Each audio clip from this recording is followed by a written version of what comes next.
네, 시청자 여러분 안녕하십니까. 금요명상 다석을 아십니까 시간입니다. 오늘 또 스튜디오에는 다석사상연구회 김성원 선생님 나오셨습니다. 반갑습니다. 반갑습니다. 대망의 30부의 29장 풀이입니다. 네. 29장의 제목은 세상은 하나님의 그릇이라 사람이 하지 못한다입니다. 네. 세상을 잡으려고 하다간 그 못되고 많은 것을 내보노라. 세상 검 그릇 사람 못할 거 하느니 깨지고 잡느니 잃는다. 무로 모는 다니기도 따르기도 호 불기도 혹 불기도 힘세기도 몸 마르기도 싫기도 떨구기도 이래서 시선한 이는 너무를 버리고 치레를 버리고 큰 채를 버린다. 29장도 상당히 의미 있는 내용입니다. 그렇습니다. 네. 어떻게 보면 진인사 대천명 같은 그런 느낌을 주는 그러니까. 구절인데요. 제가 읽겠습니다. 네. 장욕 취천하 이위지 오견 기부득이 장차 천하를 욕심으로 손에 넣고자 하다간 얻지 못하는 것을 나는 보았을 따름이다. 이렇게 되어 있습니다. 네. 도인들은 천하와 내가 한 몸이니까 굳이 뭘 가지려고 할 것 없죠. 그래서 욕심을 내어 천하를 이렇게 가지려고 하는 마음이 전혀 네. 안 생기겠죠.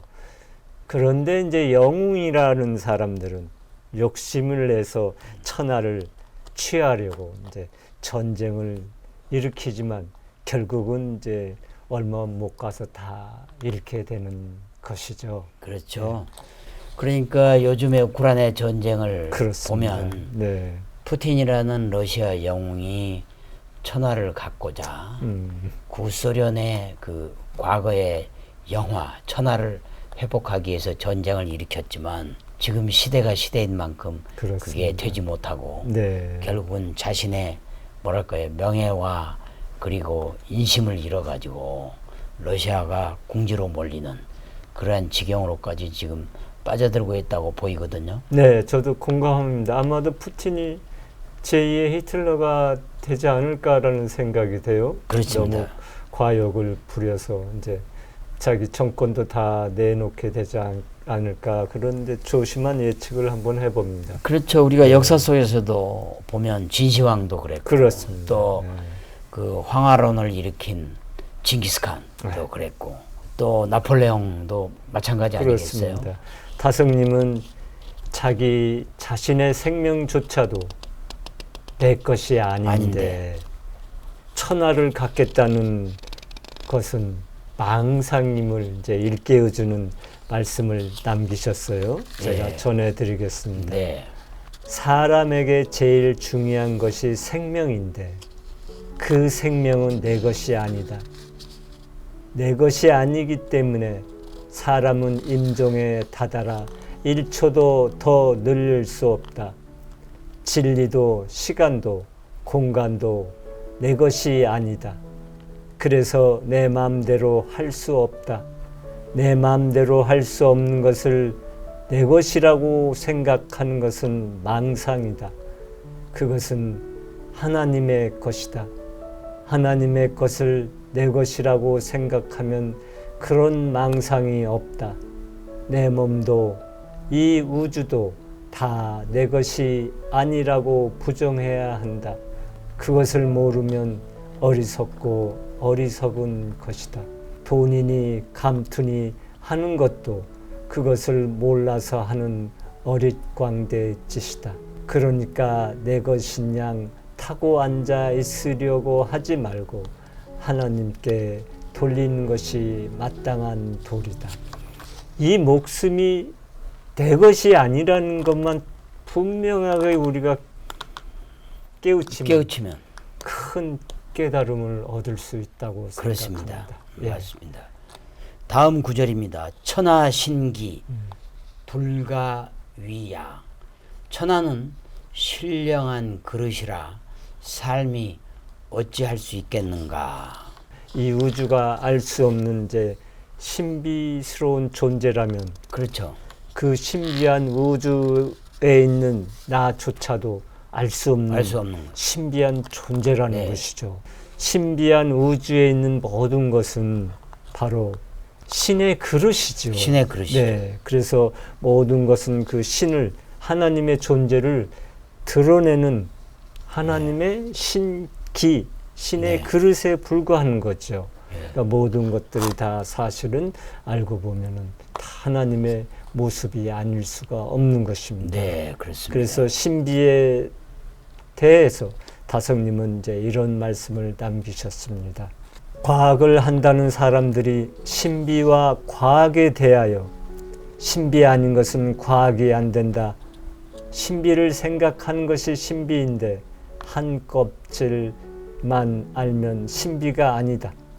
모르니까 신비다. 알아버리면 신비니 뭐니 하는 것이 없다라고 한다. 과학적으로 찾아내 밝히면 알게 되어 신비가 없다는 이는 잘못 생각하는 것이다. 어떠한 조건이 과학의 지경이고 어떠한 지경이 신비인지 따지고 보면 너무나 껍데기가 여러 겹이라 짚히는 것이 없다. 우리가 알려고 하는 원인과 결과는 신비로 귀결된다. 귀결되는 신비를 들춰놓고 과학을 한다고 한다. 원인과 결과는 아무리 찾아 들어가도 끝이 보이지 않는다. 원인도 끝이 없고 결과도 끝이 없다. 그래서 또한 신비이다. 결국은 다석 선생의 말씀은 이 천하는 신비로운 존재다. 그렇습니다. 이 우주는 신비로운 존재여서 우리 인간들이 뭐 과학이니 지혜니 해가지고 알 수 있는 그러한 영역이 아니다. 네, 그런 뜻이겠죠. 네, 그래서 모름지기로 모름지기로 모르는 거. 그렇죠. 네. 모름을 지켜가면서 사는 것이 바로 그 신비를 이제 알아가는 과정이라고 하는 거죠. 예, 다음 구절입니다. 위자 폐지, 집자 실지, 고물 혹행 혹수, 욕심으로 하는 이 엎어지고 움켜잡는 이 놓친다. 그러므로 밖의 것이란 혹 가버리기도 하고 혹 따라오기도 한다. 이렇게 되어 있습니다. 네, 철없는 진시황이 천하를 제 손아귀에 넣었다고 스스로 황제라고 하면 아나무인격으로 거드름을 많이 피웠잖아요. 네. 위자 폐지라 진시황은 겨우 2대 15년 만에 막을 내리고 내렸죠. 말죠. 연이어서 우리 히틀러가 천하를 소나기에 넣었다고 사람들로 하여금 하일 히틀러 우리 영화에도 그렇죠. 보면 이 손을 드는 네. 이걸 외치게 하고 오만을 부리고 유대인을 학살하고 유럽을 공포의 분위기로 몰아넣었지만 결국 종말은 여기에 나와 있는 집자실지하고 같이 그렇습니다. 궁지에 몰려서 결국은 자살했거든요. 그렇습니다. 그의 세상 역시 겨우 곤불 10년이라 12년 만에 끝나고 말았어요. 네. 그러니까 이른바 집권자라는 자들이 자기가 영웅이다, 호골이다 하여 천하를 잡겠다고 이제 생각하는 것이 얼마나 터덥고 그렇습니다. 어리석은 생각이라는 것인지를 맞습니다. 노자가 여기서 뚜렷이 맞습니다. 말해주고 있습니다. 네. 장자는 이와 관련해서 다음과 같은 구절을 남겼어요. 저 사마귀를 알지 못하는가. 그 팔을 뽐내며 강철 팔을 뽐내며 그렇죠. 수레바퀴에 대든다. 감당하지 못하는 것을 알지 못하고 그 재주를 뽐내기까지 한다. 이를 가리켜 당랑거철이라 한다. 네, 그렇죠. 우리가 많이 쓰는 당랑거철. 네, 그러니까 자칭 영웅 호골이라는 자들이 바로 사마귀처럼 역사의 그렇죠. 수레바퀴에 이제 대들다가 치여 죽은 예, 꼴이 되는 거죠. 그렇습니다. 예, 또 고물 혹행 혹수란 이제 사물이라는 것은 가는 게 있는가 하면 또 따라오는 게 그렇습니다. 있죠. 네. 그래서 우리가 무엇을 애써서 취하려고. 이뤘다고 해도 네. 그것은 또 반드시 또 허물어지게 마련이고 네. 뭘 가지려고 해도 네. 뭔가 소유했다고 해도 반드시 또 놓아야 되죠. 사람도 이제 가버리기도 하고 또 따라오기도 하죠. 하고. 예. 네. 그래서 저희 다석사상 공부하는 사람들도 공부하겠다고 이제 모이기도 하고 또 이제 가버리기도 하고 합니다. 예, 다음 구절입니다. 혹허 혹취 혹강 혹리 혹재 혹유 혹 흐느껴 울기도 혹 악기를 불기도 혹 튼튼하기도 혹 약하기도 혹 실리기도 하고 혹 떨어져 내리기도 한다. 이렇게 되어 있습니다. 네, 세상의 모든 것은 다 상대적 존재라. 그렇죠. 매사가 다 상대적이죠. 네. 그래서 사람이 이제 슬퍼서 흐느껴 울기도 하고 네. 또 기뻐서 막 악기를 불기도 이제 합니다.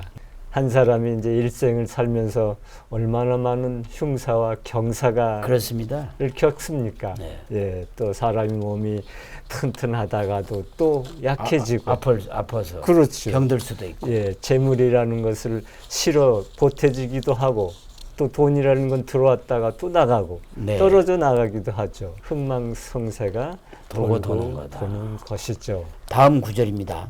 시성인 거심 거사 거태 이래서 시선한 이는 재나를 죽여 지나침을 버리고 사치스러움을 버리며 큰 교만을 버린다. 이렇게 되어 있습니다. 네. 위에서 상대적인 존재의 희비의 변화를 살펴봤거든요. 네. 노자는 여기에서 성인을 등장시켜 가지고 일희일비지 않는 모습을 보여주고 있습니다. 네, 맞습니다. 그러니까 참 사람은 가는이 잡지 않고 또 오는이 내치지 않고 또 슬퍼할 줄도 또 너무 뭐 기뻐할 줄도 모르고 아주 담담하죠. 여여한 생활을 하는 것입니다. 그렇죠. 또 내 몸이 튼튼하다고 자만하지 않고 또 내 몸이 허약하다고 비관하지도 않고 또 뭐가 이롭다고 좋아하지도 않고 해로워도 또 싫어하지 않는 모습이 예. 성인의 모습입니다. 성인의 모습이죠. 그렇죠. 왜냐하면 이미 제나의 거짓 생명을 버리고 네, 얼라의 참 생명으로 이제 손났기 때문인 것이죠. 네. 그래서 이 문장은 마치 도덕경 67장에 나오는 노자의 삼보의 다른 표현이라고 이제 볼 수 있습니다. 여기서 이제 지나치지 않는다는 것은 사랑과 이어지고 또 예. 사치하지 않는다는 것은 노자의 덜씀, 검약과 이어지고 또 교만하지 않는다는 것은 세상에 구태여 먼저 되지 아니함. 그렇죠. 겸양이겠죠. 그렇죠. 앞서서 먼저 되지 않. 네, 삼보하고 비교가 됩니다. 네. 이번에 29장도 상당히 교훈적입니다. 결론적으로 성인들은 천하와 한 몸이기 때문에 욕심을 부리지 않고 그렇습니다. 천하의 순리대로 살아가지만 역사 속의 영웅들은 소영웅 심리를 통해서 천하를 얻겠다는 욕심을 부려서 그렇습니다. 패망한다. 대표적인 비유가 장자의 당랑거철. 네. 천하 만물은 항상 순환하고 그리고 좋은 게 있으면 나쁜 게 있고 그렇습니다. 우리 인생처럼 길룡화복이 순환하는데 그렇습니다. 그게 일희일비하지 말고 네. 그대로 그 어레나로 손나는 그 하나님의 얼 생명을 찾는 데 집중하다 보면 그렇습니다. 세상 만사 우리가 귀일하는 순간까지 편하게 살 수 있다. 네. 이런 교훈을 주는 것 같은데 어떻습니까? 아이, 좋은 풀입니다. 네. 시청자 여러분 어떻게 들으셨는지요? 이번 29장 풀이 역시 우리가 살아가는 인생의 큰 지혜가 될 것 같습니다. 다음 이 시간에는 다석사상으로 다시 읽는 도덕경 시리즈 제31부 30장 풀이가 이어집니다. 한국이 낳은 20세기의 위대한 영적 스승 다석 이용모님의 말씀으로 힐링하는 주말, 힐링하는 하루 되시기를 바라겠습니다. 대단히 고맙습니다.